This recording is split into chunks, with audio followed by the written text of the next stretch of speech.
All right, part two. This one actually might be shorter than the last one. We'll see. We'll see. I'm very talkative. Again, we have lots of terminology this time. Bear with me. That's just kind of how the convention and expo world is. It's very fast paced, and whenever we can put an abbreviation to something, we try to do so. So let's talk about special events, because the first set that we talked about was the building meetings essentially for this like association and corporation type crowd. But that's not everything that we have to plan, right? There's weddings, there's divorce celebration parties, there's birthdays, there's I don't know, what are other things? Bat mitzvahs, funerals need to be planned. I don't know, there's lots of other types of events that need to be planned. The event planners work with clients that might be smaller scale or larger scale, but most of the time smaller scales, and are responsible for planning an event from start to finish. This includes setting a date, setting a location. Turns out picking the date and location is sometimes the hardest part of the game. It could be providing refreshments, figuring out who the speakers are going to be, figuring out who the DJ is going to be. If there's going to be entertainment, will there be a live orchestra? So this kind of happens in 5 main steps. The first step of event planning, the first place that we always need to start, is ask yourself, why should a special event be held? Why are we doing this? Is there a purpose? And let's make it about that purpose. It's being able to keep the vision on what you're doing, right? If you are having a giant, I don't know, pirate themed party for your friends, you might, why this is being held as a special event might just be because you have a friend who you're wanting to celebrate, or some other reason. Keeping that mindset of why. Also, who should hold it? Should it be the friends? Should it be the family? Should it be someone else? Thinking about who should hold it, where it should be held, what should be the focus of the event, what outcomes do we really expect from this event? Are people going to be happy? Is everybody going to leave from there to a different location? What's going on? So this sort of event planning is asking the questions that gets us rolling to let us know the framework and the logistics of what we're focused on. The second step is the design stage. This is where, okay, so we got the framework, we know the layout, we know why we're doing the stuff and kind of where we're going to be doing the stuff. The second stage is actually designing it, right? This is where you get the freedom and creativity. This is where you start thinking about, well, maybe we can spice it up, and instead of having a DJ, we can have a live band, or we can have like a cool EDM set, or we can have some sort of other thing, or we instead of just a buffet, maybe we can have catered desserts though.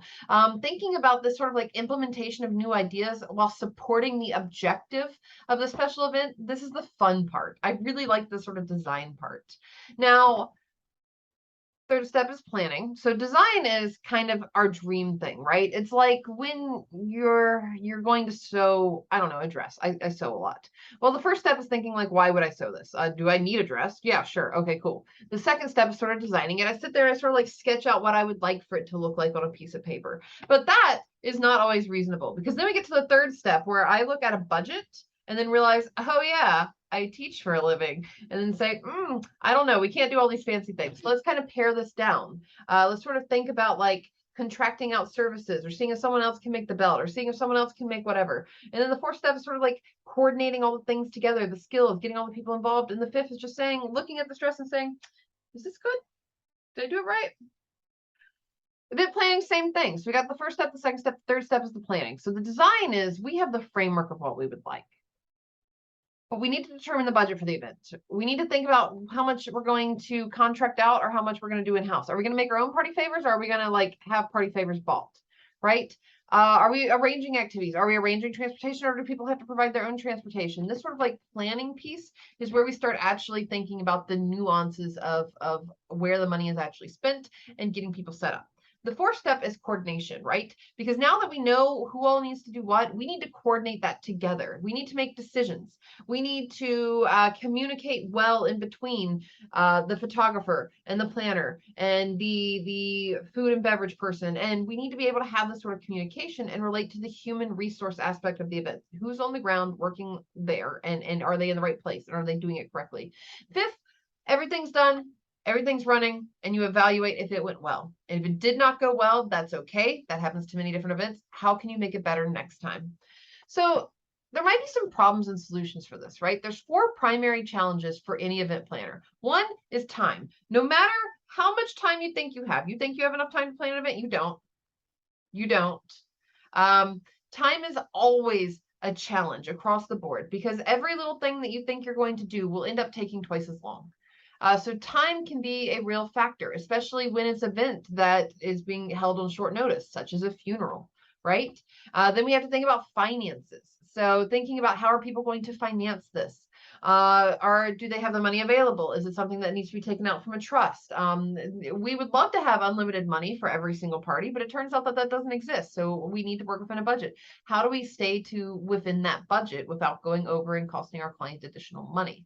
We need to think about technology. Are there going to be enough plugs? It's cool if you have DJs, but if you have no plugs because you're in some sort of historical house, then the DJ doesn't do much. We need to think about technology of the event, and that always ends up being a huge challenge. Why is it that the giant lecture hall in Reynolds Hall has literally a plug in every single one of 297 seats? Because your professors and the people planning the building are very sick of the fact that for years we haven't had enough plugs for students to put in their plug in their laptops and be able to do their work.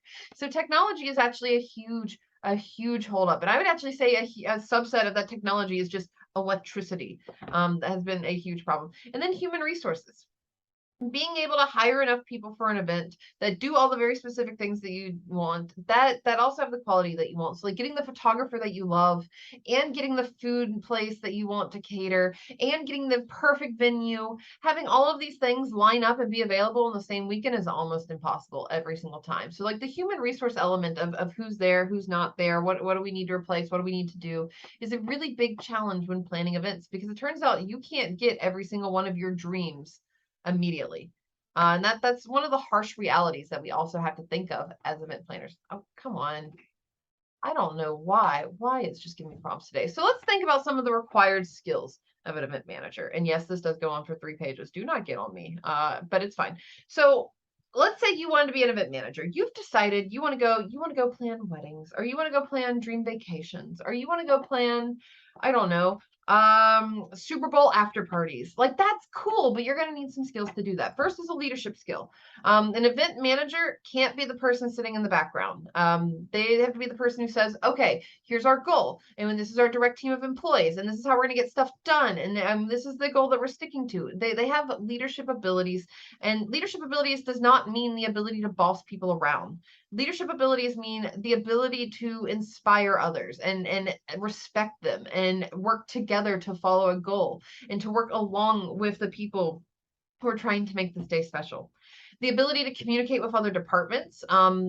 This one's really important because you need to be able to talk to catering. You need to be able to, on top of talking to catering, talk to the photographer. You need to be able to arrange and work with multiple departments and have those multiple departments work with each other.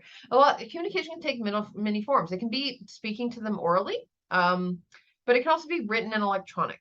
Having a written and electronic copy of everything is one of the most important things in event planning, because this is your safety net. Someone says that they're going to be there at 12, make sure it's in writing. Someone says that they're going to bring enough food for 50 people, make sure it's in writing. Because if they bring only enough for 35, and then you have to go to small claims court to get that money back, if you have a written or electronic transaction, it makes things a lot easier, especially with your clients, because your clients are going to get sticker shock, right? When someone's planning a great event, they always think, we have all the money in the world. We have all the money in the world. We have $10,000, nothing's going to go wrong. Something's going to go wrong. Something's going to be more expensive than they expect. Some things that they want are not going to be reasonable within their budget, and they're going to want it anyways, and it's going to cost more. Having written and electronic documentation of what exactly was agreed to is so crucially important in case any of these things go wrong, right?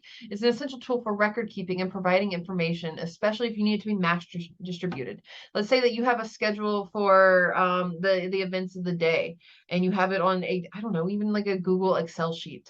Being able to send that out to everybody involved in this process so that they also know the time and pacing of the event is really important. And this requires a lot of cross-department meetings.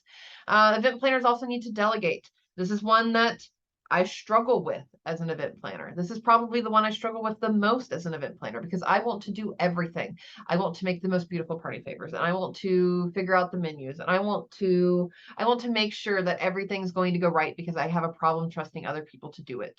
And that is my fatal flaw, right? But an important part of event management, and something that not only do I need to learn, but it's important for you to know up front, is that delegation is really important. To successfully delegate, you need to be able to have a team that you trust, that you know are going to complete the tasks, and that they're going to communicate with you, and that you're willing to let go a little bit and let them be their own person and let them get, once you've agreed on the goal, let them get to that goal.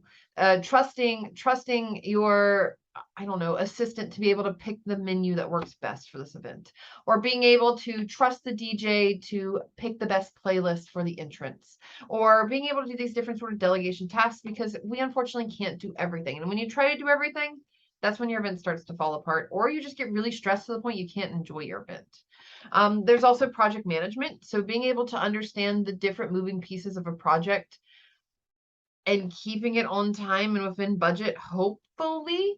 Unfortunately, most events almost always do not manage both of those. It's one or the other. Sometimes it'll be delivered on time, sometimes it'll be within budget. It's very rarely both.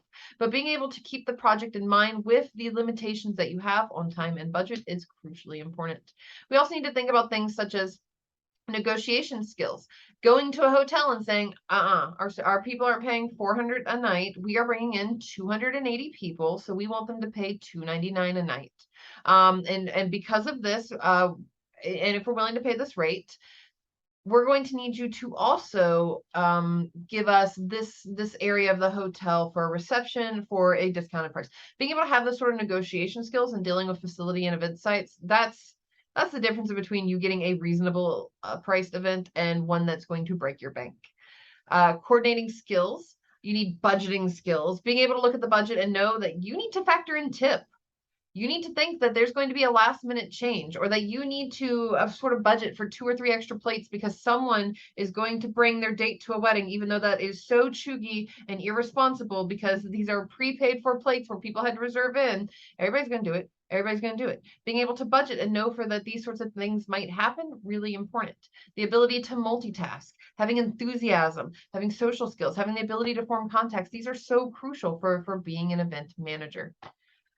All right. Well, with that, that's all I really got for you when it comes to the context of this. Most of the stuff that we're going to have is actually going to be within the assignments. So thank you all so much, and I will see you soon.